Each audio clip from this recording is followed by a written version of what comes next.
Hey guys, it's Benjamin here. So, quick intro. I used to work at Amazon in the vendor management team. And in this video, I'm going to be going over how to actually increase your Amazon purchase orders for your vendor account. And so, the first thing that you have to understand is how does Amazon's automatic ordering system actually work? And so, there's a couple key points here. Firstly, Amazon's purchase orders that you receive, it's driven entirely by customer demand. And so you can actually check the customer demand for any one of your products in Vendor Central.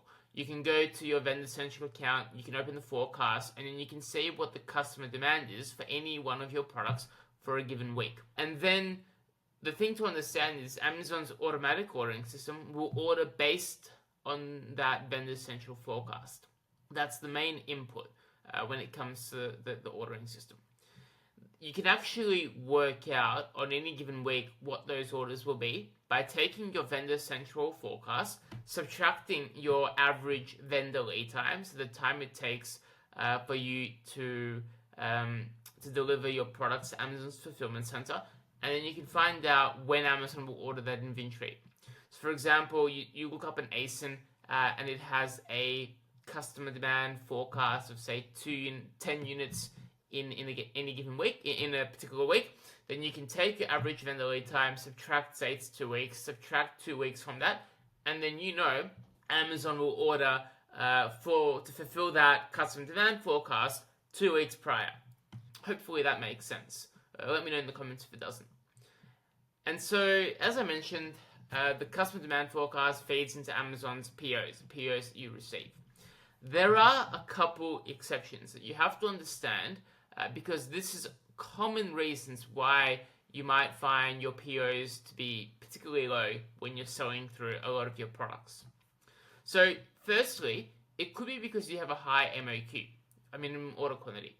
And so, say the customer demand forecast is, 1 unit for one of your products, say it's a new product, whereas your MOQ is 100 units, a minimum order quantity of 100 units for that product, then Amazon's probably not going to order that product. Or it's going to take ages for it to order it because the demand isn't there relative to the MOQ, right? If you can't order 5 units, but the minimum is 100 units, it's not going to order it.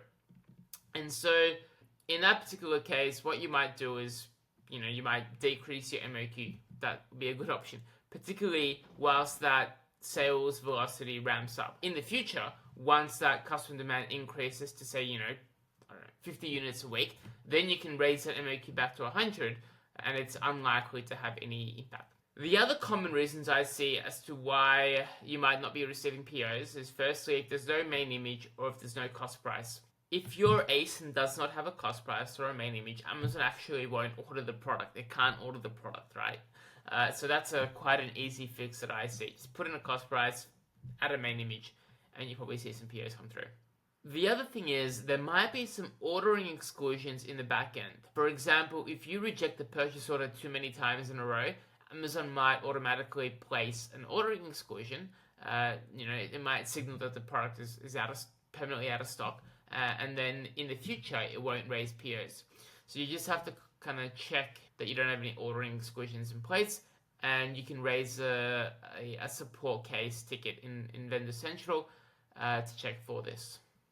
So, to summarize, Amazon's ordering system reflects customer demand. So, if a customer can view and they can order a product, and they do order a product, and the demand is there, Amazon will order it. That's how it works. That's why Amazon is Amazon. It's because it fulfills customer demand. So, if you're not seeing as many POs for an ASIN as you wish, check for any technical issues, no cost price, that kind of stuff. And if that's satisfied, then, work to increase the customer demand for that ASIN, and you'll see more POs follow through. Cool. And then the last thing I wanted to cover is, what are some tactical levers that you can pull to drive customer demand, to actually increase the demand for your customers, for your products? So, firstly, you want to get your products to appear at the top of search results. That way, you can reach as many customers as possible. Most customers will buy products from that top row or top 2 rows of search results. So you want to get your product in front of as many eyeballs on Amazon as you can. And then you can increase the proportion of customers that do convert to a sale once they open the product page. And you can measure that by your conversion rate. Then you can increase availability and the number of buyable products. The more products you have that are buyable for customers, then Amazon's system works as a positive flywheel. It increases sales of your products, of your other products, and so that pushes your whole kind of vendor account, and you'll see more purchase orders. So increased number of buyable products, and any existing products you have, make them obviously buyable, make them in stock, and then that way more customers will find your products. As a general rule of thumb, the more products you have buyable, the greater the number of purchase orders that you will receive. Amazon operates as a flywheel. And then lastly, a very underrated and very uncommon lever that I see, most clients definitely underutilize this, is you want your products to feature them in the Amazon deal store.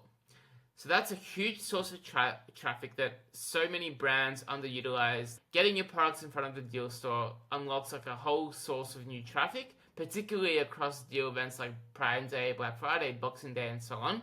You want your products to appear in that deal store, and you'll see a lot more traffic and a lot more POs come through as a result.